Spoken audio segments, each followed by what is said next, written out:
শিক্ষার্থী হিসেবে আমাদের যে হকটা পাওয়ার কথা সেটা কিন্তু পুনরায় নানানভাবে দলীয়করণ হয়ে পড়ছে, বরং পুনরায় এক ধরনের শিক্ষক রাজনীতির জাতাকলে হচ্ছে ডিপার্টমেন্ট গুলো এক ধরনের বাধা পড়ে যাচ্ছে। একাডেমিক প্ল্যানিং গুলো আসলে বিশ্ববিদ্যালয় প্রশাসনের পক্ষ থেকে 5 আগস্ট পরবর্তী সময় দরকার ছিল, সেটার সিকিভাগও এখানে হয় নাই। ঢাকা বিশ্ববিদ্যালয়ে বরং একটা রাজনৈতিক প্রতিষ্ঠানে বেশি পরিণত হয়েছে। 24 পরবর্তী সময় আমরা দেখছি একটা রাজনৈতিক প্রতিষ্ঠানে পরিণত করার দিকেই আসলে ঠেলে দেওয়া হচ্ছে, এক ধরনের একটা দূরত্ব। এটার আমি মনে করি যে এটা একটা বড় কারণ হচ্ছে যে ঢাকা বিশ্ববিদ্যালয়ের ছাত্র রাজনীতি ব্যাপারে সাধারণ শিক্ষার্থীর যে অভিমতটা ছিল সেই অভিমতটার প্রতি ছাত্র সংগঠন এবং আমাদের যে বিশ্ববিদ্যালয়ের প্রশাসন বিশেষ করে তারা ওই সম্মানটা আসলে দেখায়নি। পাশাপাশি আমাদের একাডেমিক ক্যাম্পাস বিনির্মাণ এবং আমাদের এখানে কি বলা যায় রিসার্চ অ্যান্ড একাডেমিয়ার মধ্যে যে একটা সম্পর্ক গড়ে তোলার জন্য যে ধরনের একাডেমিক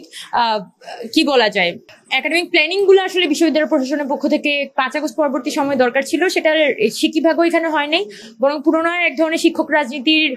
জাতাকলে হচ্ছে ডিপার্টমেন্ট গুলো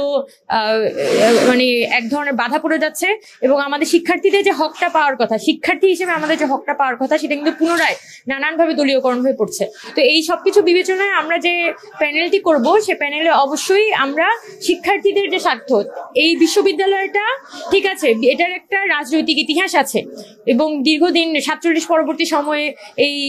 ঢাকা বিশ্ববিদ্যালয় ক্যাম্পাস নানানভাবে কিন্তু এখানে মুভমেন্ট গুলোতে একটা নেতৃত্ব দিয়ে এসেছে। এই 24 সালের মুভমেন্টেও কিন্তু একটা বড় ধরনের ভূমিকা ঢাকা বিশ্ববিদ্যালয়ে ছিল, কিন্তু দিন শেষে এটা তো একটা শিক্ষা প্রতিষ্ঠান এবং 71 পরবর্তী সময়ে এটা শিক্ষা প্রতিষ্ঠান হিসেবে যেভাবে প্রতিষ্ঠা পাওয়ার কথা সেই জায়গা থেকে ঢাকা বিশ্ববিদ্যালয়ে বরং একটা রাজনৈতিক প্রতিষ্ঠানে বেশি পরিণত হয়েছে। 24 পরবর্তী সময় আমরা দেখছি যে এটাকে আসলে ক্রমাগত একটা রাজনৈতিক প্রতিষ্ঠানে পরিণত করার দিকেই আসলে ঠেলে দেওয়া হচ্ছে। তো সেই সবকিছু বিবেচনায় আমাদের প্যানেলের ভাষাটাও এবং প্যানেলের যে এজেন্ডা সেটা আমরা এভাবেই সেট করব যাতে ঢাকা বিশ্ববিদ্যালয়কে আমরা একটা একাডেমিক রাজনীতি সচেতন কিন্তু একাডেমিক এবং গবেষণা বান্ধব একটা বিশ্ববিদ্যালয় হিসেবে গড়ে তুলতে পারি। এখানে প্রতিদ্বন্দ্বিতা আকারে কোনো কিছুকেই দেখছি না। আমি মনে করি যে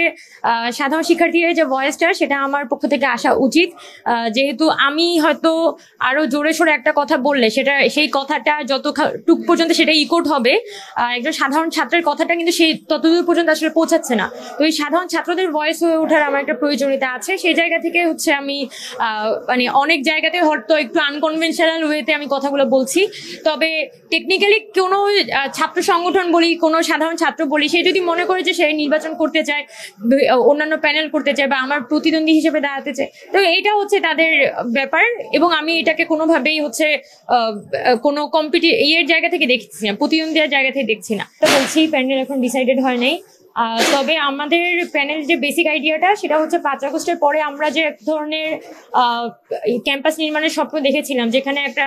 সকলের মধ্যে একটা সহাবস্থান থাকবে, স্টুডেন্টরা পড়াশোনাটা ঠিক মতো করতে পারবে, হলের মধ্যে কোনো ধরনের কি বলা যায় দখলদারিত্ব থাকবে না।